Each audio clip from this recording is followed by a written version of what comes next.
यं शैवासमुपासते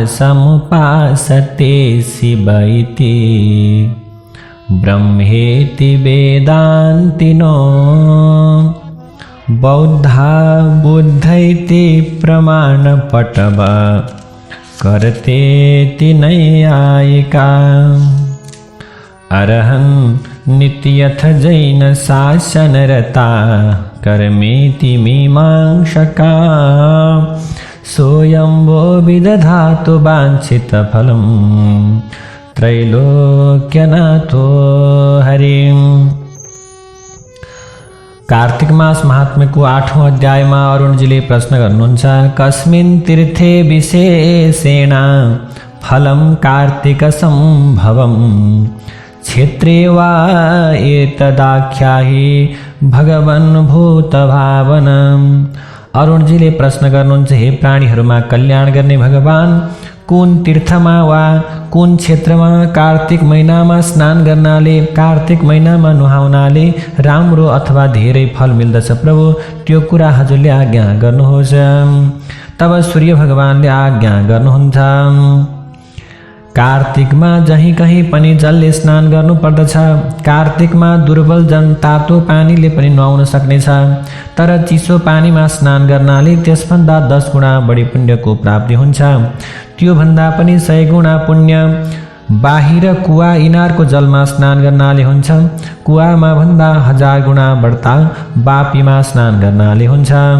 त्योभन्दा पनि 10 गुणा बढ्ता पुण्य तलाउमा स्नान गर्नाले, तलाउमा नुहाउनाले कार्तिक महिनामा हुन्छ भने त्यसभन्दा पनि 10 गुणा बढी पुण्य झरनाको जलमा नुहाउनाले प्राप्ति हुन्छ। त्यसभन्दा पनि धेरै प्रकारको पुण्य कार्तिक महिनामा नदीमा स्नान गर्नाले प्राप्त हुन्छ। हे खगोत्तम अरुण, नदीका भन्दा 10 गुणा बढ्ता पुण्य तीर्थस्थानमा बताएको छ।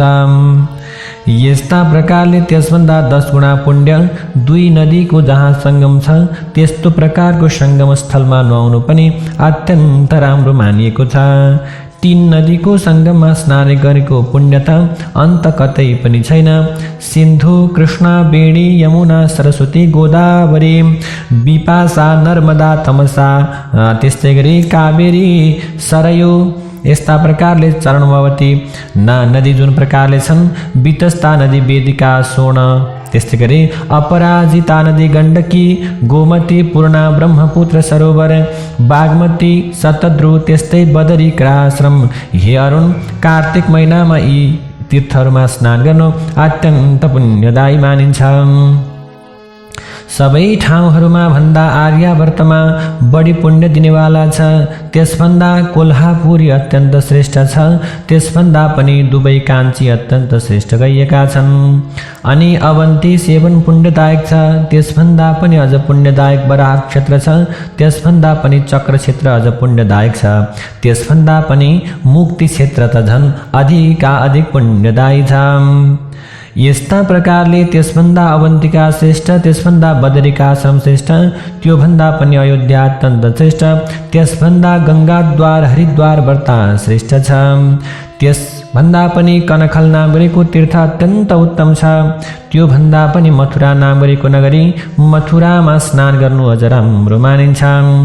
एउटै पनि कार्तिक मासमा मथुरामा यमुनाको जलमा जसले स्नान गर्दछन् ती व्यक्तिहरू वैकुण्ठ लोकमा धेरै समयसम्म रहन सक्छन्, धेरै कालसम्म निवास गर्न सक्छन्। किनकि त्यहाँ स्वयं राधा दामोदर कार्तिक स्नान गर्न आउनुहुन्छ। त्यसकारण मथुरापुरी अत्यन्त राम्रो श्रेष्ठ छ। यमुना त झन् त्यसभन्दा द्वारका श्रेष्ठ छ, जहाँ दिनौँ केशव भगवान 16,000 स्त्रीहरूका साथमा, यादवहरूका साथमा स्नान गर्ने गर्नुहुन्छ। द्वारकाको माटाको तिलक जसले मस्तकमा अथवा जसले निधारमा लगाउँछन्, मस्तकमा धारण गर्दछन्, उस्ता प्रकारका मनुष्यलाई जीवन मुक्त अवश्य पनि हुनेछ, यसमा कुनै सन्देह छैन। द्वारकाको महात्म्य त मैले पनि बताउन सकिँदैन अथवा मैबाट पनि बताउनका लागि असमर्थ छु। जुन द्वारकामा गोविन्द भगवानमा चित्त लगाउनेहरूलाई पुण्यका सूर्य नै उदाउँछन्, त्यसभन्दा जहाँ विन्द्या नाम गरेको विन्ध्याचल ठोकिएकी छन् ती भागीरथी अत्यन्त श्रेष्ठ छन्। त्यसभन्दा पनि 10 गुणा बढी पुण्य क्षेत्र तीर्थराज प्रयागमा स्नान गर्नाले प्राप्त गरिन्छ। गङ्गाको त नाम मात्र उच्चारण गर्नाले पनि जो फल मिल्दछ त्यो फल त हजारौं तीर्थमा स्नान गर्दा पनि मिल्दैन। 100 योजन पर पनि गङ्गा गङ्गा भनेर जसले नाम लिन्छ उक्त प्रकारको व्यक्ति सम्पूर्ण पापबाट छुटेर विष्णुलोकमा जान्छ। जुन जुन पापको प्रायश्चित्त छैन ती पापहरू गङ्गाजलको थोपाले स्पर्शले नासिन्छन् र जो मनुष्य गङ्गाजीको निन्दा गर्दछन् ती सधैँ अवश्य पनि नरकमा जान्छन्। यो साक्षात् ब्रह्मदेव हुनाले शिवजीको मस्तकमा धारण गरेका छन्। ब्रह्मा विष्णु महेश्वर आदि सबै देवताहरू गङ्गाजीको अत्यन्त प्रकारले उपासना गर्दछन्। कलियुगमा 10,000 वर्षका पछि विष्णुले पृथ्वीलाई त्याग्नुहुनेछ। त्यसको आधा 5,000 वर्षपछि गङ्गाजीले र त्यसको 2,500 वर्षका अन्तमा देवताहरूले पृथ्वीलाई त्याग्नेछन्। जहिलेसम्म यहाँ गङ्गाजी रहन्छन् तहिलेसम्म तीर्थहरू पनि छन्। त्यही दिनदेखि ती आफ्ना 2 स्थानमा रहेर मनुष्यको पापलाई हर्ने गर्दछन्। जब गङ्गाजी नष्ट हुनेछन् तब त्यो पाप कसले हर्ला प्रभु, अत्यन्त विचार गर्नु आवश्यक छ। यस्तो प्रकारको विचार गरेर श्रेष्ठ तीर्थहरूमा धरातलमा दबिनेछन्। त्यसकारण सबै मुनीश्वरहरू जहिलेसम्म गङ्गाजी रहन्छन्, जहिलेसम्म गङ्गा प्रवाहित रहन्छन् तहिलेसम्म धर्म गर अनि जहिले सत्ययुग होला त्यही समयमा दृढ समाधि लगाएर पृथ्वीमा छिपेर रहो। हे मुनीश्वरहरू हो, नत्र भने कलिकालले पतन अवश्य पनि गराउनेछ। त्यसैले यो कलिकालमा अत्यन्त प्रकारले अत्यन्त गोप्य तरिकाले बस्नु पर्दछ। तीर्थ व्रत दान पुण्य कर्म गर्नु पर्दछ। यस्ता प्रकारले ब्रह्माजीको मृत्यु पनि काशीको अथवा ब्रह्माजीको नाश भइसक्दा पनि काशीको नाश हुँदैन। त्यस्तै काशीमा गरेको पुण्य र पाप पनि अत्यन्त प्रकारले धेरै कल्पसम्म नाश हुँदैन। त्यहाँ गरेको पुण्य पनि धेरै कल्पसम्म रहिरहन्छ भने पाप पनि अत्यन्त प्रकारले बढेर जान्छ। त्यसैले पुण्य भूमिमा कहिल्यै पनि पाप गर्नु हुँदैन। जुन काशीको दर्शनका निम्ति गङ्गा पनि उत्तरवाहिनी भएकी छन् त्यसमा पञ्चगङ्गा तीर्थ 3 लोकमा प्रख्यात छ। मैले त्यहाँ तप गरेको थिएँ र पसिनाबाट किरणा नदी, त्यस्तै गरी गभस्तेश्वरदेखि मुनि गङ्गाजी जुन प्रकारले मिलेकी छन्, चन्द्रमाका अंशबाट उत्पन्न भएकी धूतपापा नदी पनि जुन प्रकारले ती नदी छन् ती पनि त्यही निवास गर्दछन्। रुद्रका अंशबाट उत्पन्न भएकी स्वयं भागीरथी रहेकै छन्, जहाँ विष्णुका अंशबाट पैदा भएकी जमुना गएर मिलेकी छन्। जहाँ ब्रह्माका अंशबाट भएकी सरस्वती पनि देखिन्छन्। भूमिमा पञ्चनद नामको तीर्थ यही एउटा मात्रै संसारमा विराजमान छ। कार्तिक महिना आइसकेपछि रौरव नामको नरकमा परेका पितृहरू पुकारा गर्दछन् कि हे हाम्रा वंशमा कोही भाग्यमानीमा श्रेष्ठ पुरुष होला जसले उत्तम पञ्चनदमा अथवा पञ्चगङ्गामा हामीहरूलाई नरकबाट तार्नका निम्ति तर्पण गरोस्। त्यो उत्तम प्रकारको पञ्चनद पञ्चगङ्गामा गएर हाम्रो तुष्टिका लागि राम्रोसँग तर्पण गरोस्।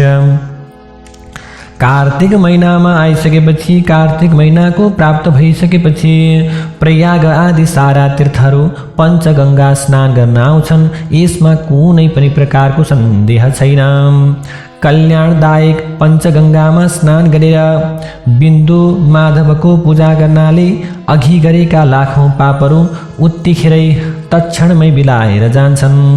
जसले जन्मभरमा एकपल्ट अथवा भनौँ एकपल्ट मात्र भए पनि पवित्र पञ्चगङ्गामा स्नान गरेर बिन्दु माधवको पूजा गर्यो भने अर्को जन्म जन्मिनु पर्दैन, अवश्य पनि मुक्ति मिल्दछ।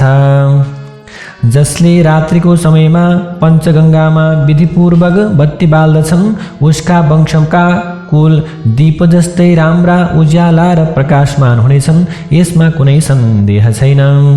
जो व्यक्ति, जो सन्त व्यक्ति, जो ब्राह्मण व्यक्ति कार्तिक महिनामा यस्ता प्रकारले गभस्तेश्वरका नजिकमा सप्तरुद्रीको पाठ गर्दछन् उनको मन्त्र अवश्य पनि सिद्धि हुनेछ। हे सारथी, पर्वमा सबै तीर्थहरू ती तीर्थमा जान्छन्। काशीमा भएका तीर्थहरू यात्राका निम्ति कहीँ पनि जाँदैनन्। ती सबै पवित्र पञ्चगङ्गामा नै स्नान गर्न आउने गर्दछन्, अर्थात् पञ्चगङ्गामा नै स्नान गर्न आउँछन्। मणिकर्णिका पनि आउँदछिन् भन्ने अरू पुरी आदि त के कुरा गर्नु र, उनी त साक्षात् आउँछिन् भने अरू नआउने कुरै भएन। पहिले त मनुष्य देह अत्यन्त दुर्लभ छ यो संसारमा, दुर्लभो मानुषो देहो दुर्लभा काशिका पुरी, तत्रापि कार्तिके मासे पञ्चगङ्गां सुदुर्लभम्। सबैभन्दा पहिले त मनुष्यको जन्म पाउनु नै दुर्लभ छ। फेरि काशीपुरी अत्यन्त दुर्लभ छ, उसमा पनि कार्तिक महिनामा पञ्चगङ्गा त झन् अत्यन्त दुर्लभ छ। अत्यन्त दुर्लभ भएको हुनाले कार्तिक मासमा एकपल्ट मात्र भए पनि पवित्र पञ्चगङ्गामा जसले स्नान गर्दछन्, जसले पञ्चगङ्गाको त्यो जलमा डुबुल्की मार्दछन्, तिनलाई सम्पूर्ण तीर्थहरूमा गरेको स्नानभन्दा करोडौँ गुणा बढी फल मिल्दछ।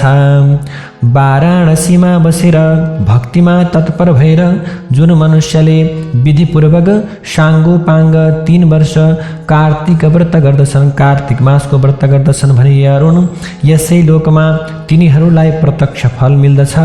सम्पत्तिले, सन्तानले, यसले धर्म र बुद्धिले युक्त भएका हुन्छन्। यस्ता प्रकारले यो अत्यन्त पुण्यदायी छ। यस्ता प्रकारले मुनिले सोध्न थाल्नु हो, अब अरू के सुन्ने इच्छा छ त्यो प्रकारको कुरा बताओ। जय जय श्री सनत कुमार संहितायां कार्तिक मास महात्म्ये पुण्यतीर्थ कथनम नाम अष्टमो विश्राम। नारायण हरि हरि।